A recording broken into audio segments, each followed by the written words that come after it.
It was just black, like pure blackness. And then I heard a voice saying, like, that's not your time. You're going to be okay. And then I woke up. Yeah, I need backup. I probably would have taken my life if you guys didn't live because I should have been in that car. If you were with me that day, I don't think our friendship would have survived it because I would have just felt so guilty. What would you say to the person that's like just waiting for the wake-up call? They're living their life in the mundane. Like, I would never. Don't wait. Do not wait. I would never wish this on anybody. Don't wait for a wake-up call because you may not get it. Because how many people almost die and survive? Not a lot, but how many people die? 10 out of 10.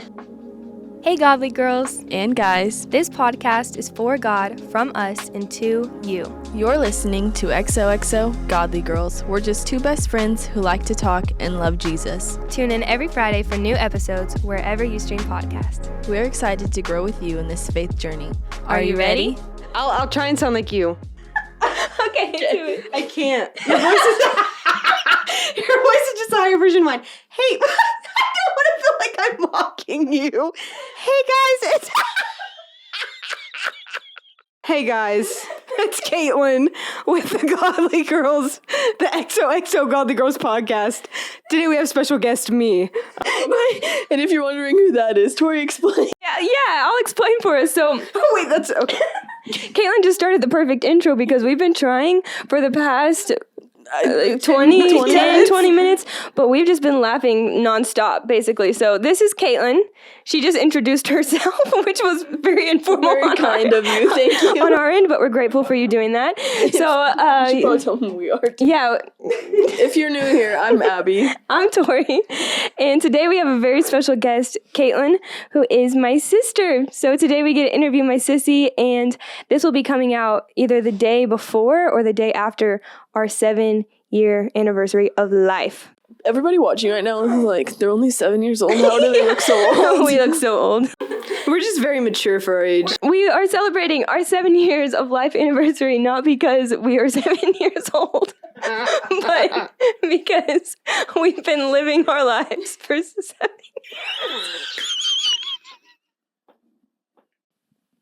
And what I mean by that, Please explain. Like, I understand. so for those who are listening, and if you're very confused by that, basically on October 16th of 2018, we almost died. And honestly, Kate did die for a sec. So Did I?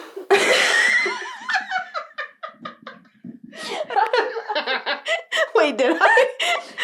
I'm pretty sure. Oh, I thought I was just sedated. I didn't think I died.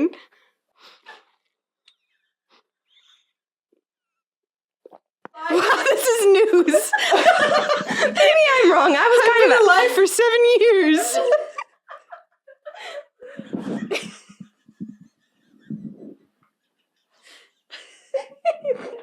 Sorry, we have the most like morbid senses of humor. Today's going to be very dark, probably.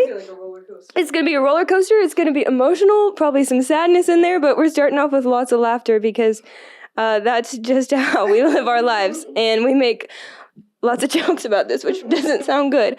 But yeah, basically, about 7 years ago, our lives almost ended, and from that we started really living. I would say it was a big wake-up call. And so we've been doing this kind of series in the podcast called Wake Up. And the first episode was on revival. What is revival? Are we actually seeing in our world and in our nation? And then the second episode was on lukewarmness. What is it to be a lukewarm Christian? Are you lukewarm? Abby's trying not to laugh. If you're Luke and you are warm. Roger, if you're listening, that episode was not for you. And there's very select people who will understand that joke. Anyways, so we're excited that Caitlin is on today and going to share part of her story for the first time. So to start us off, we do have a question because when we're talking about wake up, there was a moment that only me and you are really going to understand what it was like to wake up for what felt like the very first time. So I know it's all a blur, but can you try to like piece together some of the moments? Like what was the first thing that you remember, and then how did that all kind of come together after that?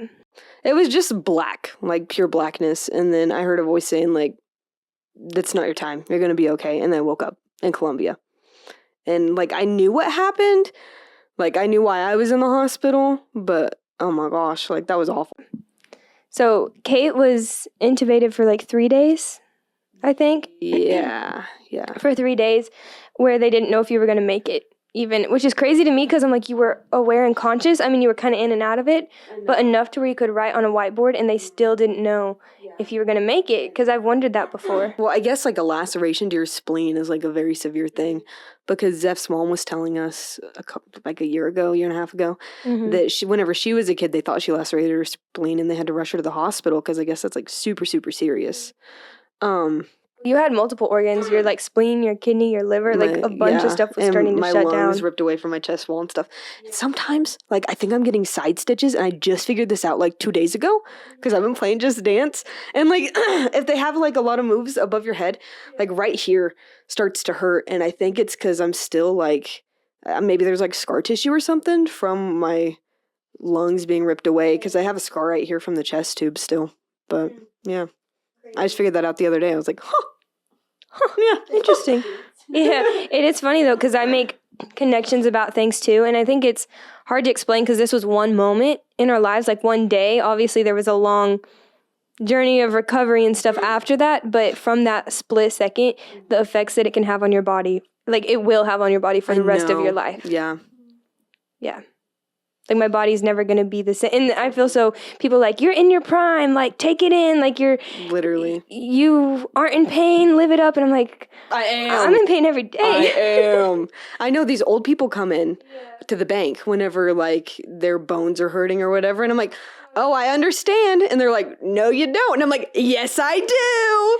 And they're like, just wait till you get older. And I'm like, I don't really want to think about that right now. Like, I know it's going to get worse, but I don't really want to think about it. Same. Like, at least my foot didn't collapse like they said it could. That's true. And then that's the other thing. Not only was your life a miracle, but the hospital that I was at, they looked at Kaitlyn's foot and they wouldn't touch it because they were like, there's nothing we can do, really, was what they had said.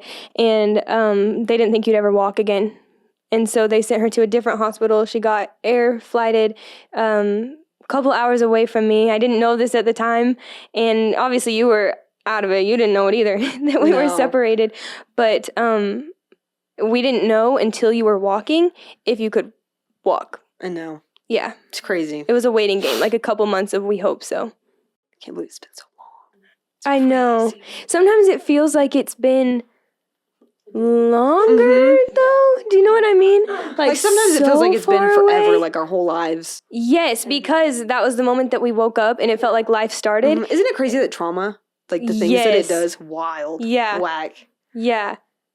Did you know that was a thing until it happened? No. Me either. So if you guys don't know what we're talking about, your brain has this defense mechanism of protecting you from traumatic events. And so the car wreck, me and Kaitlyn both don't remember. Or the whole day. Do you remember anything that day? I remember like 2 things.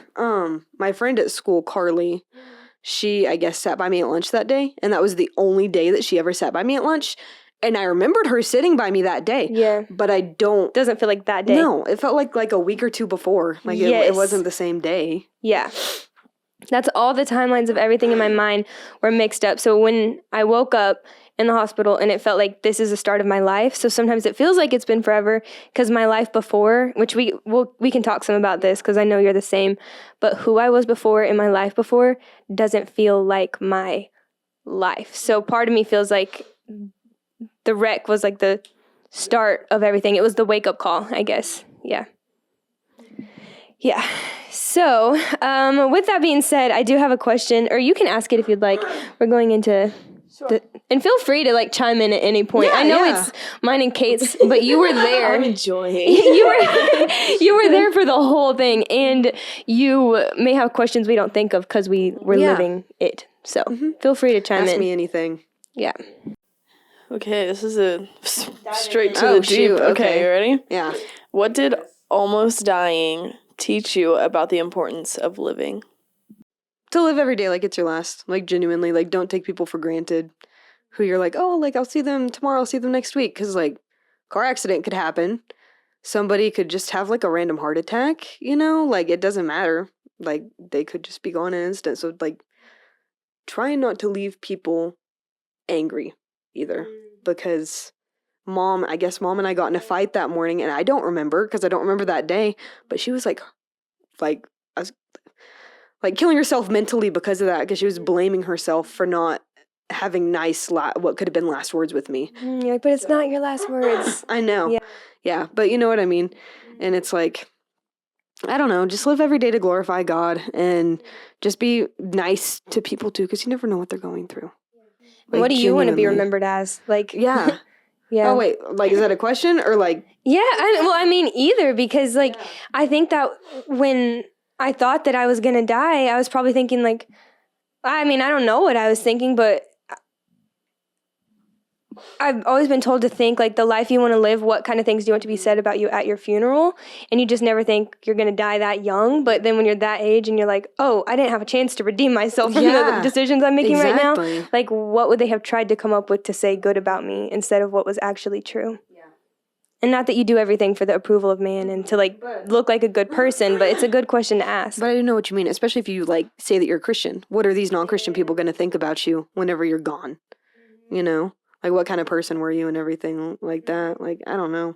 Like, they show up at my funeral and talk about how much I love the Lord, and then there's people in there sitting like, I didn't know she knew about Jesus. Exactly. Would be like, whew. It's crazy, like, that you guys say that, too, because the people that are, like, saying, I don't know, whenever I think of it, I'm like, the people's opinion that really matter are the ones that, like, really are close to me. And I remember after the car accident, people were like, oh, Tori was drinking. And it's like, they didn't know Tori. I've never even like, drank everybody's alcohol. going to say anything they want about you if that time comes. Did you hear that they said that I grabbed the steering wheel? Like, the reason why I was unbuckled, Abby, was because there was a dog on that bridge. There was a dog on that bridge. You were gonna I save unbuckled it? and I went, and I swerved the car to miss the dog. Are you kidding me? Why would you do that to yourself? To save the dog. To save the dog, You know we have Abby, hearts for come on. animals. That's true. No, Anyways. that was my favorite rumor. I've never even heard that was my favorite one.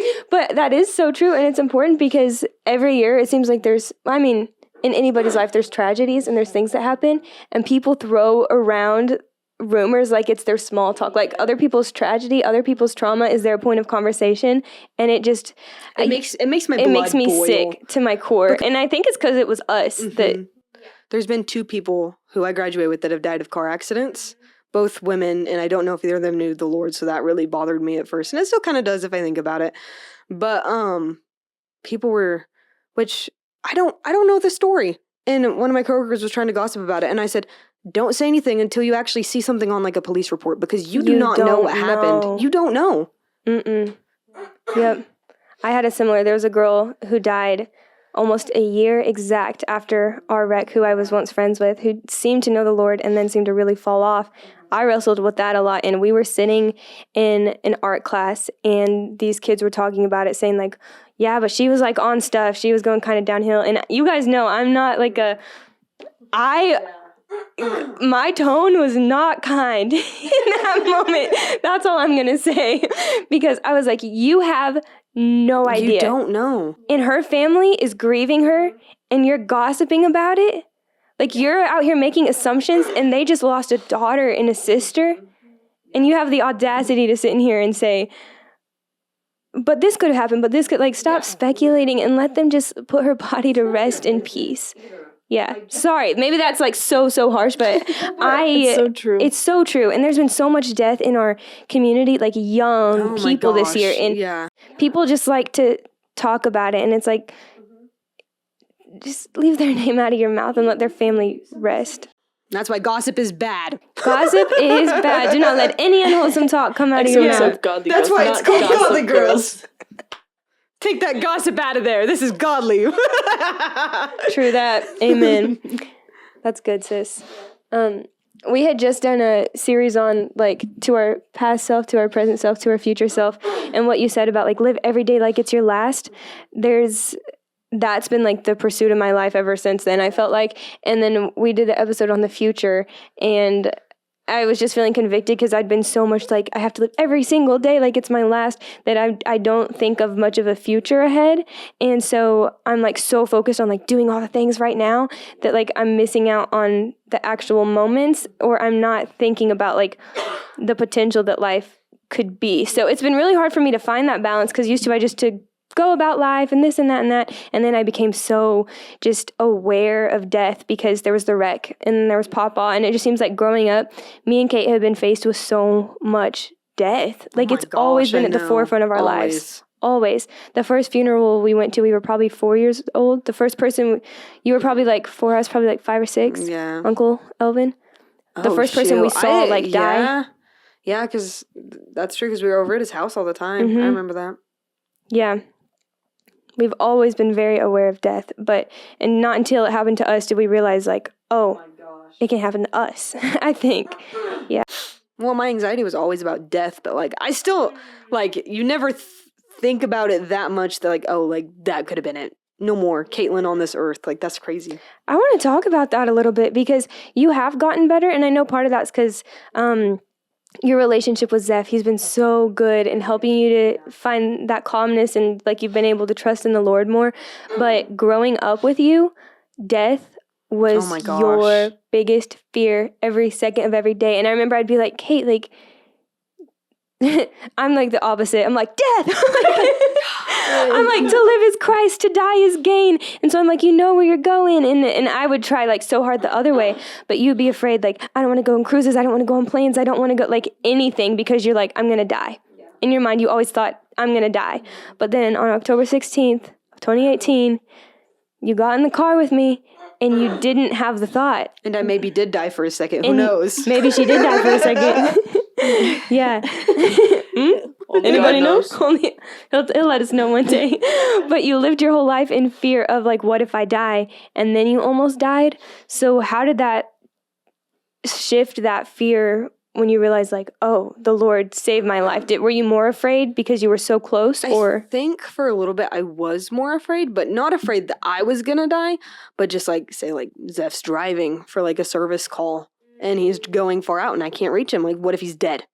What if, like, I try and call Mom and she's dead? Like, that I struggled with that for a bit, but it's gotten better because I'm like, you know, I don't know, just gotta rely on God. Well, what can you do? What'd you say? Yeah. If they're dead, they're dead. What can you do, though? I can't do anything, you know. That's why you just gotta trust in God. And so I pray for Zeph and I pray for our family every morning, just because I'm like, I want everybody to be safe, but, you know. Yeah, and I didn't have this on here, but I feel like that does kind of bring it up because a month after our accident, we lost our, like, best friend. Oh my gosh. Our father figure. Yeah. And so then that made me very aware of death. I was also afraid, like, if Abby wouldn't answer fast enough, or, like, anyone, it was in my mind, like, they're dead. And I would fixate on that same thought. But then I had to come to the peace of, like, God knows everyone's time. And I prayed, like, don't take my grandpa when he's laying there. Yeah. And I know that, like, I can tell this is the end, but I'm praying that it's not. And over the past 7 years, as we're coming up on the anniversary of that as well, I've just come at peace with, like, yes, you should ask and you should pray, and God hears those prayers, but you can't pray someone to live forever. First off, that wouldn't be fair because, like, we're made to be in heaven with Jesus, but also everyone just has their time. So I don't want to live my life in constant fear of, like, what if I die? What if I die? What if I die? Or what if they die? Because none of us are supposed to be here forever. Yeah. I don't know. Just a thought. I can't even drop this. I'll drop mine. No. Would you be comfortable if we read a little bit of what you wrote? No. Yeah. Okay. Or I can read it. Yeah, you should read it so we can hear your voice. So, I'm not trying to have a little plug, but I do reference the car wreck a lot because it was, like, Pretty big deal. A pretty big deal the moment everything changed for me. And I wrote a book about it when I was 17, and it, like, I'm tracking my life as I'm writing it. This year, I've republished it and kind of cleaned it up a little bit, added 2 new perspectives, which are Abby's and Kaitlyn's. Yay! So you're in the room of, like, 3 authors right now. That's crazy. And I'll put it in the description if you guys want to look at it and possibly purchase it. But I do want, if Kate wants to read any part from her story in here. Life after the car accident has been difficult. In regards to faith, I pray so much more than I used to. I know that God is real and too much has happened for me not to believe in him. I should not be alive. Whenever my mom asked the doctors about me, they told her that they were doing all they could to save me. I know that Tori beats herself up for getting us in this accident, but I am a firm believer that everything happens for a reason. I would not be who I am without all that we have been through. It made me have a more mature mindset at a young age. Life isn't forever, and every day needs to be treated like it could be your last.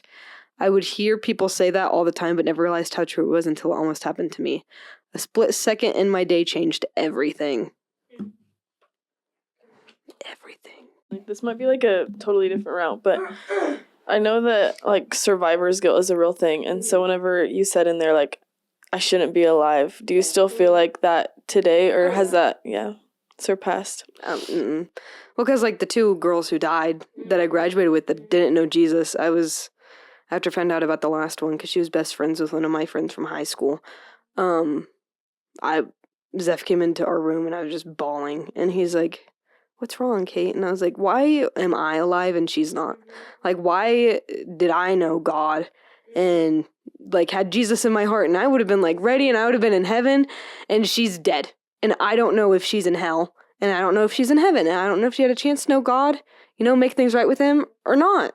Like, I don't know."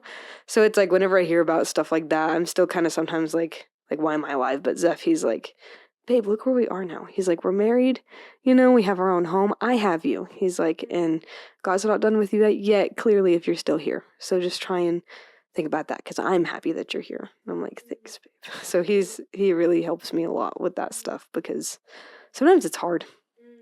It's really hard. If you could say to someone like that's listening and they have been through something like this, what would you how would you encourage them? It's not your fault that you're alive. Like, genuinely. Because you can't blame yourself and say, like, why me? Sorry, my body's just too strong, and I don't know. Like, you know what I mean? Like, you can't blame yourself. And I feel like that's kind of what I was doing because of the survivor's guilt. Because I was like, why am I here? And she's not, and they're not. But I don't know. I mean, God has his reasons for everything. I believe everything happens for a reason. Like, the small and the big things, like, we don't know what it is, and we may never know what some of the things are, but I think everything, no matter what, happens for a reason. So. Yeah. And I think that kind of goes into what I was saying earlier about, like, you can't pray someone to live forever because God knows their time. But also those who do get the prayers answered and get the second chance at life, God also knows their time. So it just wasn't our time. And that's something I have to remind myself of a lot too, because I'm the same. And it doesn't matter if they were around my age or older. It's like anytime someone dies, I feel guilty because other people were saying prayers for them to live. And I've been told, like, I've been told with us, like, I was praying over you, and like I'm so glad that you were saved. And obviously I'm grateful, but I just don't understand, like, why would God answer those prayers but not the prayers to help other people's loved ones? Like, because I'm not more worthy. My life isn't more worthy, and I know that. So I'm trying to understand God's reasoning behind that, because I love your understanding of, like, everything happens for a reason, and that's something that I struggle to, like, live in. I don't know. Because then to me, it's like, if I just wouldn't have crossed the center line, like, we got to live, but the guy I hit died. Yeah. But it's like, you wouldn't be a youth pastor if this didn't happen, I don't know. I don't think I would be as mature in my mindset from a young age, from 15, because, like, that makes you grow up quick. And me and Zeph wouldn't be as close if that didn't happen, because he was there through everything. Like, such a good boyfriend at 4 months. I know. He was their 4-month anniversary. Was that only 4 months? It was their 4-month anniversary. Are you Day, our kidding 4-month me? anniversary. Yeah. That's insane. Because we started dating There's June no 16th. that committed and that know. helpful to the Yeah, he was in the hospital with me all the time. So that just blew my mind. I know. And, like, children. Like, I was 15. Children. I literally thought you guys had been together for like 3, and I was there the day you guys met. That just baffled me. Anyways. To be fair, it felt like a very long ways away for us. Yeah, it did. But yeah, I see what you mean, but I don't know. I think everything happens for a reason, because it's like, even small stuff, like if Evan and Nicole didn't meet, then me and Zeph wouldn't have met, and Emma and Austin wouldn't have met, and Ethan and Megan wouldn't have met, and like they're all like, you know what I mean? Yeah. And I think we all need to humble ourselves and be like, if you're a Christian, you have to believe that everything happens for a reason, because if you don't, then you're assuming that God isn't sovereign, that he's not over all things, that he's not in perfect control, and that we can operate outside of his will. Like, you have to believe all things happen for a reason if you believe in him. Yeah. That's facts. Facts. So you talked about kind of towards the end, like how you couldn't do this Yeah. without God. Mm-hmm. So how do you feel like God helped you through something like this? Because I know a lot of people when stuff like this happens, and you also said something about how, like, you know that he's real. You have too much proof for it. A lot of people would use this as proof of like, he's not real or he's not loving because he allows these kinds of things. But instead you said he helped you through it. So how do you feel like he helped you through it? That's kind of a hard question. It I feel is. like. It is a hard question. I mean, he saved my life. Like, I'm still here because of him. Like, they said if I was wearing a seatbelt, and I was the seatbelt police. She was the seatbelt police. I would You didn't have your get seatbelt on? No. If she would have, are you? right? For real. They said if she would have had her seatbelt on because of the way that her like pelvis split and the way that the seat had like laid back, it would have like It would have killed me. killed her. And And Tori so, was wearing her I seatbelt. was wearing my seat. They said one of the girls wasn't wearing their seatbelt, and I was like, must have been me. And they were like, actually, no. I mean, what do you mean? Because I kid you not, I would open the car door and Caitlin's like, better put your seatbelt on. I'm like, Caitlin. That's true. I was so annoyed. But it saved you. But it saved me. But it didn't save But it me, didn't so save I don't know. But he did. Yes. He operates outside of the Exactly, seatbelt. yeah. But wear your seatbelt. Safety first, of course. Exactly. Mhm. Yeah. But it's like if I was wearing mine, then I would have died. And if you weren't, then you would have. And it was just like the Everything opposite. happens for a reason. Literally. Yeah. Isn't that crazy though? Like, doctors don't know. God could have been like, you had your seatbelt on, I still would have saved you. Yeah. You know? Mm-hmm. Yeah. I don't know. That just came to my head. And then with everything that was wrong with me, like, do you want me to list everything that I know? Yeah, you can go for it. Lacerated my liver and spleen, and my lungs were ripped away from my chest wall, and my left lung was deflating. And yeah. And then I broke my sacrum, which is like at the bottom of your tailbone, I think, somewhere down there. Yeah. I found it. I broke my tail. Do you want me to read it? Sure. Okay.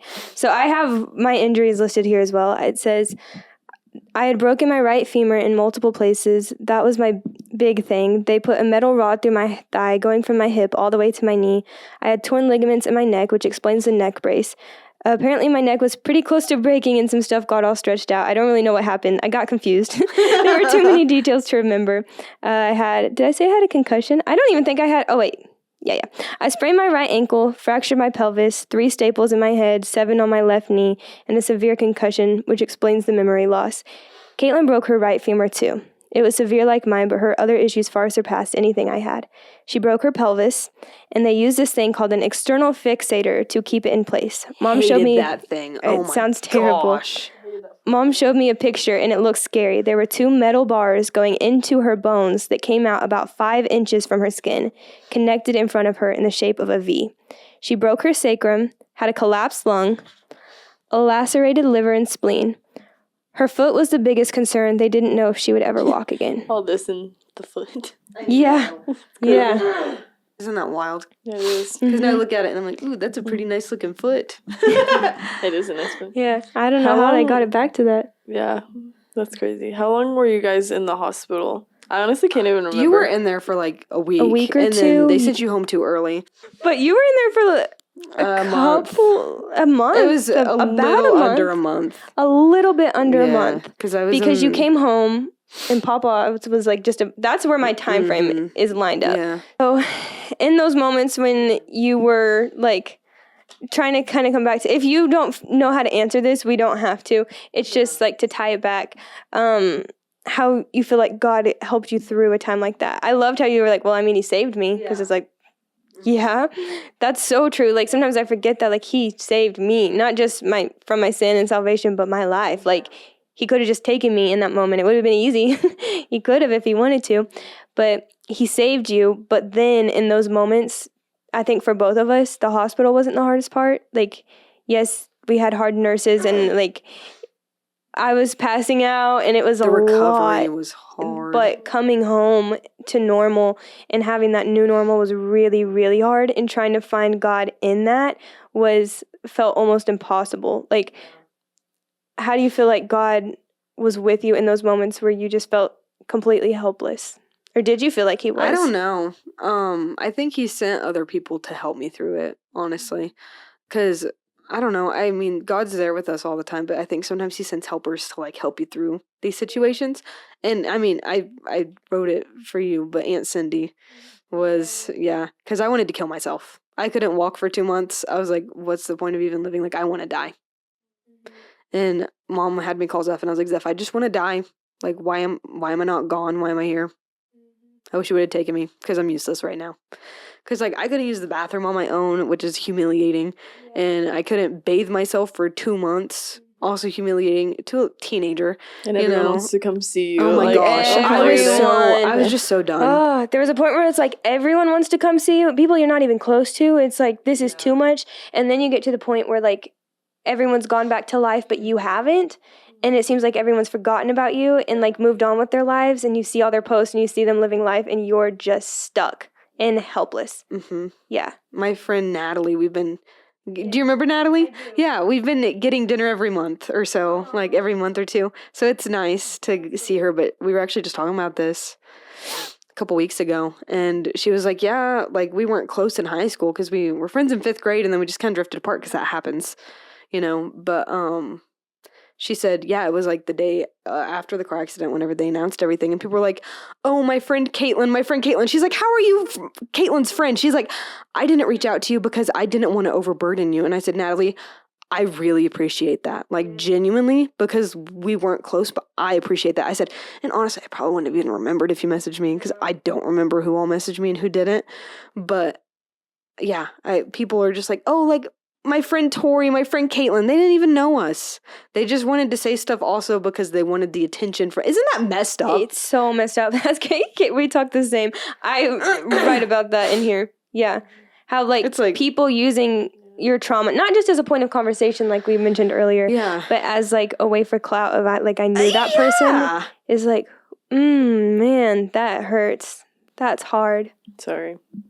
No, but, like, for Sorry, you, I reached out and you as my best friend, just like, kidding. you're seeing other people say that they knew me and they were my friends, but, like, you're my best friend and you're the one who's having to go to school, see people do life without me, and other people are grieving. Not to say, because that's such a hard balance, because there's been loss in the community lately that, like, people who I knew but I didn't know well, and I do hurt with them and I grieve with them, but I also recognize that I wasn't a best friend, I wasn't a sister, I wasn't a mother, I wasn't, like, I think you can feel the pain for someone without making it your own trauma. Like, you have a different sense of grieving. Because I've been grieving with the students a lot of, like, oh, my heart just hurts that they're hurting. Not that I knew the people super well, but it is really hard. Like, and when Papa died and so many people were at his funeral, like, grieving so deeply, and I'm like, they don't know him like us. They're not his family like us. He was our, like, in all means of the word, our dad. He was our dad. Yeah. Oh my gosh, that's different. Like, straight off topic a little bit. It was our wedding day, me and Zeph. Or, like, maybe, like, the day before. It was your wedding, because I was doing your makeup. I was talking to Zeph about this too, really? I think, yeah, and I was like, Zeph, like, my dad, like, he was my dad, and my dad's not here, and that's hard. Like, Josh is great. Josh is He's most amazing. phenomenal stepdad, like, Yeah. I could ever ask for it. Like, he, now, in all means of the word, like, he is my dad, Josh. I just can't call him dad yet, because I'm scared too. Sometimes me and Kaitlyn be like, what if we called him dad But right I now? texted him whenever Mom was in the hospital last time, and I said, I love you, Dad. And Mom said that made his whole night. So we just it's struggle with that. Well, after everything for so long, it's just a little difficult. Dad is just a but- title to us. It's a name. It's not like a weighted thing. And then there were other guys who, like, Mom was interested in, and I think we would, like, try to call them dad because we wanted that so bad. So then when he came around, I feel bad we kind of robbed him of the chance to, like, really be that but Papa, in all the sense, he was the one who raised us. Oh, yeah. Yeah. Yeah, exactly. But yeah, I was like, Zeph, like, my dad isn't here. And so it's like, this is the closest I can be to his body. Because it was out there. The church says he has to make me cry. But yeah, so it's hard. And then whenever Uncle Shannon said that, whenever he was saying the wedding, I was like, I'm not gonna cry. That's hitting. But Yeah. The term dad, and I've talked about this a little bit before, but I feel like especially after losing Papa, because he was like the father figure, and we had other guys who were like father figures kind of in our life. Yeah. But it was like after I lost him, I realized that even like we don't have a good relationship with our dad here, but even the man who was with us forever for everything couldn't be here forever. And so it made me like this is how I feel like God was with me through it all, because through all the wreck stuff, I had Papa. Like, I don't feel like I really tried to know God super well. Like, I did because someone wanted me to share my testimony. So I'm like, I need to know God better if I'm going to get up on a stage and talk about him, which is bad that was my motive. But that was when my heart really started changing. I mean, I wake up call and was like, God must be real. I need to dive in. But I had Papa to walk with me. And then after I lost him, I was like, the only father figure I can have forever is God. And so it made me like need him as a father, like for real. Not just this like, yeah, I have a relationship with God, but like I needed him. So I think that's how he helped me walk through I didn't it. answer your question either. I forgot. We got way off topic. So I wanted to kill myself. Really bad mental space. So anyways, I like wanted to die, right? Right? Felt that? Okay. Snaps for Kaitlyn. So Aunt Cindy came over and she talked to me whenever I was like having a mental breakdown. Because I was like, if I could go into the kitchen and get a knife, I'd just stab myself and die. That was literally my mindset. And I get that. Yeah. So Aunt Cindy came over and she was like, Kaitlyn, people say to live life like one day at a time. She's like, and 1 minute at a time. She's like, but I think that's even a little bit much for you right now. She's like, try and live things 1 second at a time. And so, like, sometimes if I get overwhelmed, I just think about that. And I'm like, it's just seconds at a time. 1 second at a time. We don't have to think, because I still struggle with thinking about the future too much. I try and live in the moment, but I still struggle with that. So sometimes I'm like, Kaitlyn, like, just take a step back, see where we are right now, see what life is what in life is happening right now, and just breathe, because everything's okay, and you have God right here. And you have all of these friends and family with you who can help you through things, and life is good. Yeah. You know? Do you have like a specific piece of advice? Because you guys both went through a ton in a month, and then a long time to follow because you guys had to heal and recover, and you still are, honestly. Do you have advice to someone who's like struggling maybe in the seasons, like in the moment whenever like casualty first happens? And even now, because I know like sometimes things arise. Is there an advice for both seasons? Well, honestly, what I just said, really, like, try and live life 1 second at a time, and just be grateful for what you have. I pray, like I said that I pray more, and that I pray, me and Zeph, since we got our house, we pray before every meal. I pray before bed, and I'll go to bed first, because I like to sleep. And I'm like, don't forget to pray, and so we pray before bed. And then I pray in the morning on my way to work. And that started whenever Mom was watching A Norma, praying on the way to work. So, and I try and read my Bible once a day. Sometimes I don't, but I try, you know. So just, I don't know, try and take things easy. As easy as you can, because life can be chaotic, as we know. So much can get thrown at you at once, and sometimes your world just gets turned absolutely upside down. But just take a second to breathe and to pray and to just realize that, like, in the end, things will be okay eventually. And they'll still hit you like a truck sometimes, like out of nowhere. Like, I was on my way to work the other day and I just started bawling in my car because I was thinking of Papa.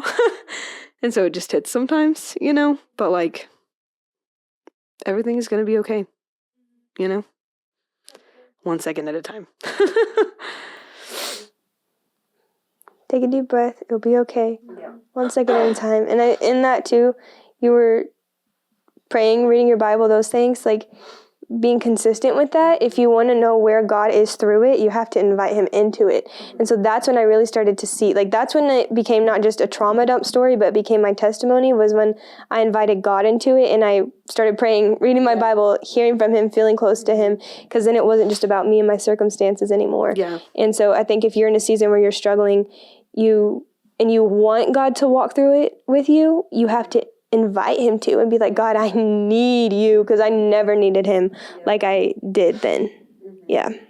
That's good. Yeah. I think going off that, do you want me to ask the last one? Yeah, go for it.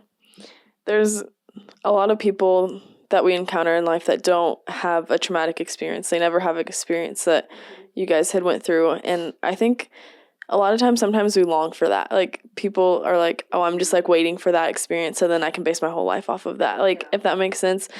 And so what would you say to the person that's like just waiting for the wake up call? They're living their life in the mundane. Like, I would never.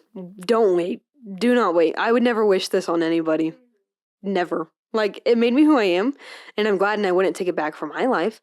But, like, I saw a post on Instagram. This was like a couple years ago, and it really like made me mad, because it was like, is it toxic of me to think, like, what if I got in a severe car accident and almost died to see how my boyfriend reacted? I'm like, that is awful. Don't even put that seed, don't even plant that seed in your mind, because that just made me, because that was so your mad. actual Yes, life. that was Yeah. my life, and you don't want that, because sometimes it'll make people stray away from you, and I get like, oh, like, Kaitlyn, that's the point. Well, I don't care if that's the point. Like, you do not want to go through that. You don't want to not be able to walk and to almost die, because that took forever to recover from. And like Abby said, we're still recovering. Mentally. I don't think there's things about that mentally you will grow from and you'll accept, but it will always be there. I was talking to a girl, to Eva. She's one of the very few people who get this, who really get it. And from your perspective, yes, too. from my perspective, where the person lost their life, she was the one at fault. Hers was, I love her. Yeah, she's a warrior in a whole other sense. But where she was like, it's not that I think about it all the time. Like, I don't dwell on it. She said, but it's always there. It just exists. And I can't explain that, but it's just in me. And little things will trigger it or spark it. And it's like I always know it, even though I'm not always thinking about it. I'm forever changed. And there's been good that has come from that change. Like you said, I wouldn't be where I am. You wouldn't be where you are.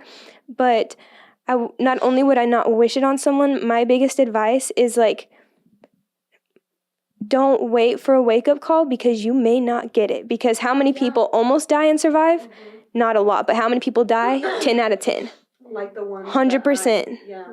100% of people die. So if you're thinking, once I have this moment, then I'll know God's real. Once he saves me from something like this, once my testimony is worthy, then I'll be able. And it's like, your testimony is not worthy because of the events. Your testimony is worthy because of who God is. He died on the cross. He rose from the dead. Like, Preach you it. have to see. Yeah, but for real, it makes me so, like, when someone says my testimony is not worthy because I don't have this element, I'm like, that's not the element. And you don't want You that. don't want it. You do don't not want it. You might think you want it, because I feel like there was times where I was tempted to be that person. Like, if I had something like that happen, I'd probably turn my life around. And then it happened, and I'm like, why would I ever wish that on myself? Yeah. I didn't know what I was asking for when I told God to use me. Yeah. I would just, like you said, there's no waiting. Because like we said earlier, you There's never know no waiting. whenever a day is going to be your last. Like, I haven't shared my testimony to people because I don't really feel called to do that, like, in front of actual people. You know, like, talking about this is fine, but if there was like a crowd of people, I'd be like, but everybody's calling is different. Like, there's different things that you can do to glorify God and to spread the word and everything. Like, I have customers at my job. I'm not supposed to say I'll be praying for people because we're not supposed to talk about religious stuff, but I say I'll be praying for you. And sometimes they say thank you, and other times they just don't say anything. And I'm like, well, that person must really need my prayers, and if they're not even going to acknowledge what I said. Ooh, You know what I mean? Yep. Like, genuinely.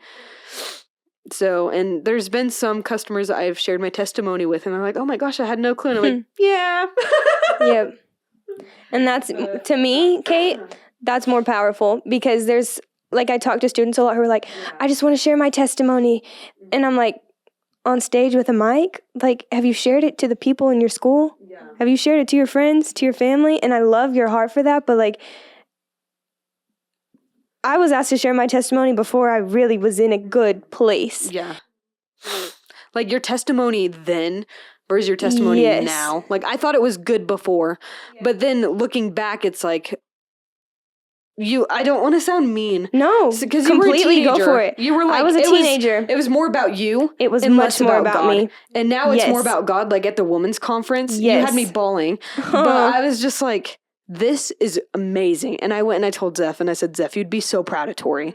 I said, because she just did so good, and she pointed everything up, like to God. Like everything was angled up. And it's just like the difference is like night and day. It's the same story, but like a different meaning. You Yep. know what I mean? And that's why I'm like, nope, bring it on, because I don't ever want to. I've said that without saying it, but I've known it. And that's part of the reason I wanted to republish the book too, honestly, because I felt like it was me needing to prove to myself, not to God that I loved him and I was thankful for my life, but prove to myself that my life was worth living, to try and get over my survivor's guilt by feeling like I had a purpose, to like prove to the people who were talking smack about me, like my heart behind it wasn't good. When I was asked to share my testimony, I pointed it back to God, but You did. I did. I made sure that I pointed it back to God, but I shared so much that the Lord didn't ask me to share that I just wanted to share.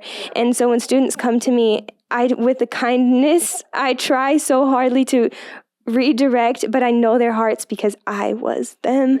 And I'm like, please, if I can give you any advice, if you share your story, don't make it about you. And I don't just say that because like I think they have bad intentions, but I say that because I did it and I look back and I'm embarrassed because I'm like, God, I'm not just embarrassed, I'm apologetic. Like, Lord, I'm so sorry that like you saved my life and I tried to make it about what I could gain and like how to live my life instead of giving it back to you because it was a gift and being like, Lord, thank you. It's yours. Anything you want, whatever you want. Like, that's why I'm so harsh on your story. Your testimony is not about events. It's not a trauma dump. It is about God and his redeeming grace and his goodness. And the wake-up call was not like, what? Here I am. I have this life. It's my life. The wake-up call was, hey, you've been living for yourself. Turn it around. And it took me a long time to get to that. Yeah. But that's so big that you can realize that too. Yep. Woo! Preaching in the house today. Period. Anything else? Period. And what does Abby have to say about that? Period. As the girls would say. Period. Clock it. That's awesome. So Abby, like, what was your initial reaction to finding out about me and Tori? Because you were supposed to go to the gym with us that day, weren't you? Yeah. Yeah. Ooh, talk about survivor's guilt, because like I know that we lived, but it's a different kind of like, I was supposed to be with them. I was literally praying so hard that if you guys like, I probably would have taken my life if you guys didn't live, because I should have been in that car. That's you gonna know, make so me it's cry. like, but sometimes I think of that, of like, that should have been me in the back seat, and like they just went and they got in a car accident, and like here I am fine in a car, and like I should be hurting. I should be like in a hospital bed with them. You asked. I did. Well, because I just remembered. I was like, I thought you were supposed to be in there with us. And I did not remember. Like, Abby's told me that, but I didn't remember I mean, that. usually we'd go to the gym after school sometimes, and that day I didn't go with you guys. But if you would have, you wouldn't. I don't want to say that because, like, the Lord. God's looking at us like, you don't know, man. Seriously, I saved you. He's like, I saved you through all of that, and here you are saying I wouldn't have done it for her. That's another way that God works, though. Like, what are the odds? I don't believe in odds, genuinely, like in stuff like that. What are the odds that Abby didn't go with us? Everything happens for a reason. Yep, that's the odds. No, but I'm like, had she survived, I don't think our friendship would have survived. Because like me and Kaitlyn, we're blood. We're sisters. We had to go home. We had to live together. We had to overcome this Even together. If we wanted to tear each other's hair out. And it was so hard. Like, and I know she wrote in the book, which I didn't mean for you to read that. Like, I forgot that was at the end. But you saying, like, I know Tori thinks I blame her, but I don't, or whatever. But that was the hardest part for me. was like, you were with me, and Abby's been the best friend. You guys have both been the best people ever. And Mom, just of understanding, like you never question, and you drive, and you just like you do, because you know that like it's just my biggest fear to like hurt you guys. I can't let that go. And if you were with me that day, I don't think our friendship would have survived it, because I would have just felt so guilty, because I still feel guilty. But we like, struggled for a bit, you and I. me and Kaitlyn really struggled. We never like verbally said anything. And At Thanksgiving, we had that argument in the car. Remember? Next to each other. We went to Graham's house for Thanksgiving, and yeah. in the car, which was like a small thing, but it showed that we were both so broken inside. Like, we could see all of our pain outside, but like that small conversation, it needed to happen. But I think it showed us like, whoa, we are not good. I don't really remember what was said because I was on so many like muscle relaxers and stuff. And yeah, I mean, I know you think that I blame you. And maybe. And I know you don't. I was like, maybe at first a little bit, right?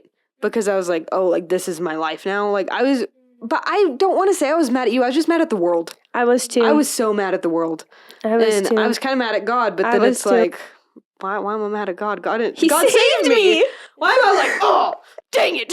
Like, I don't know. That doesn't make But you're sense. also kind of mad that he did save you. Like, you know. Yes, So why me? there's just so many questions that came out of it. There's the people who ask, like, why me? As in, why are you letting this happen? And then there's the people who ask, why me? Like, why did I get to survive? Yeah, because I told Zeph whenever I was winning. Well, no. It wasn't that point, but I was like, why am I still alive? Like, I could be in heaven with Papa. And I could be freaking dead and happy. But I'm happy that I am alive on this earth, though. I said the same thing. I was like, no, but honestly, I said, I remember talking to Mom, and I think I wrote that in there too, where I was like, why did God save me just so I had to suffer through losing Grandpa? Like, is he saved me for this? To lose the person who I care about the most in the world and have to suffer, go through life without him? Yeah. Like, he saved me so that I had to watch him die? Like, that, I was so angry. And I forget until I, was reading through and re-editing, and the amount of times in the book I say, like, the words anger or mad or something like that. And I'm just like, who is that? Because I feel like I really have had that release of just bitterness, but I forgot that was my heart. Like, when I woke up from the wreck, I was just mad all the time about everything. And I didn't express it. I just internally felt it. And it, like, I had to leave it at the Lord's feet and be like, I don't want to be an angry person anymore because he saved me. Yeah. And, like, not feeling like I'm the same person after the car accident. I feel more now like I am, more so. But, like, everybody used to say, like, oh, like, she's such a sweetheart, you know, like, whenever I was a kid and everything. And after the car accident, I think I was just so angry that I felt like I lost myself. And I was fighting with Mom all the time. And I was like, what happened to me? Like, who am I anymore? Who is Kaitlyn? Kaitlyn Welch. I'm not Kaitlyn Welch anymore, but but Who is that? Who is Kaitlyn Welch? I don't know.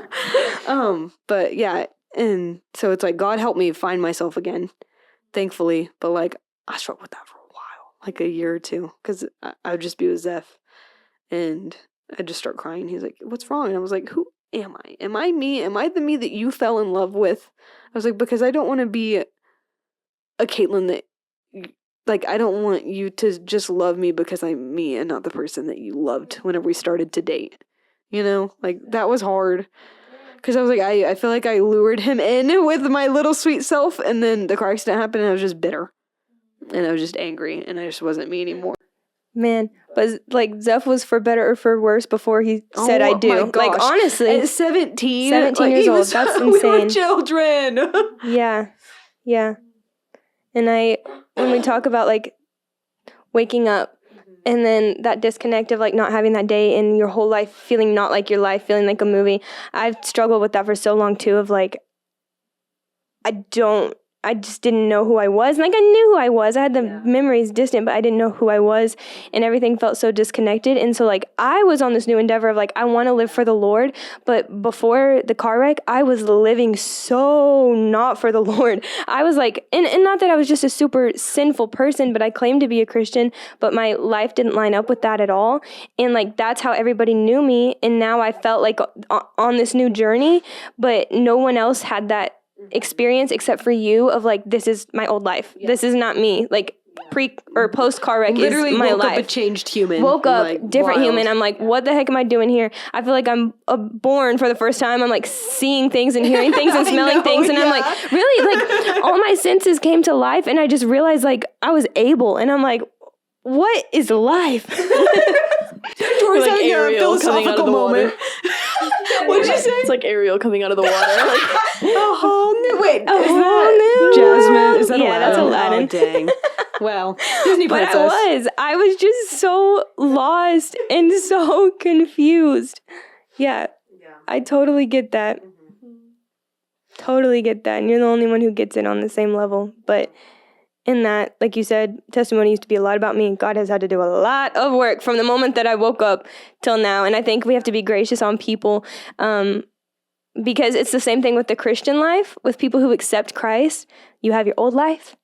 You have your new life. Yep, you're And born again. You're born again. And people can be so quick to point to your old life and say, like, yeah, but this. And you're like, no, but it's new. But it's new life. That's me, but it's not me. It's me, but it's not me. Like, I'm experiencing life for the first time, and you want them to just celebrate in you, and then they're pointing at the faults. Like, if someone would have told me then, like, Tor, that was, like, a lot about yourself, I don't know if I would have gotten back up on a stage, because that was, like, my heart was just trying so hard to be in the right place, but I didn't know how yet, and I was a kid, and it was still, like, I think the Lord was still pleased that I got up there, and I really did try. But I think we need to be gracious, too, on new believers sometimes, because we can be so heavy to, like, convict and that's point. so true. And then it's like, this is new life for them. Like, they're just now 1 second at a time. Yep, One second at a time, one baby step at a time, and they're walking and they're trying, but it's a process. if you are the friend that, like, is watching someone go through this, like, make sure you are the friend and not, like, the person who's, like, tearing them down or, like, going in and, like, just saying so many bad things that's going on in your life whenever they're literally laying in, like, a hospital bed, you know? So just be the friend that's there for them. And Yeah. How do you be a good friend when something like that's happening?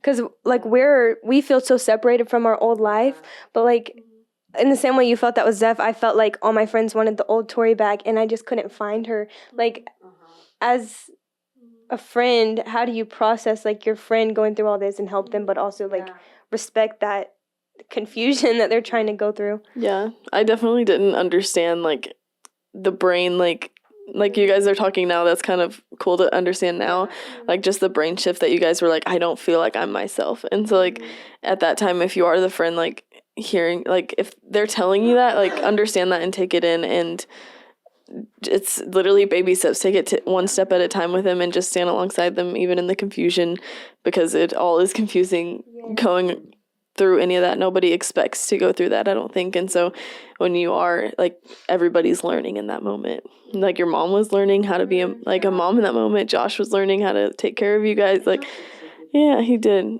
Friends are learning how to be friends, like, and you're learning to recover. And so it's like, yeah, everybody's learning. And so just be gracious and all of those steps and show up. Yeah. Because I'm sure it's like you didn't want to feel like you were overstepping. Because there's either, so many but people that was, like, showing up. And so it's like, what do you do? You know? So, yeah, crazy. But here we are, 7 years later, 7 years and 1 day when this comes out. That's crazy. Yeah. I can't believe it's been, that sounds like so long ago. 7 years. So long ago. Once I was 7 years old. Mama told me. Make yourself some friends for your little boy. And with that being said, XOXO, godly girls.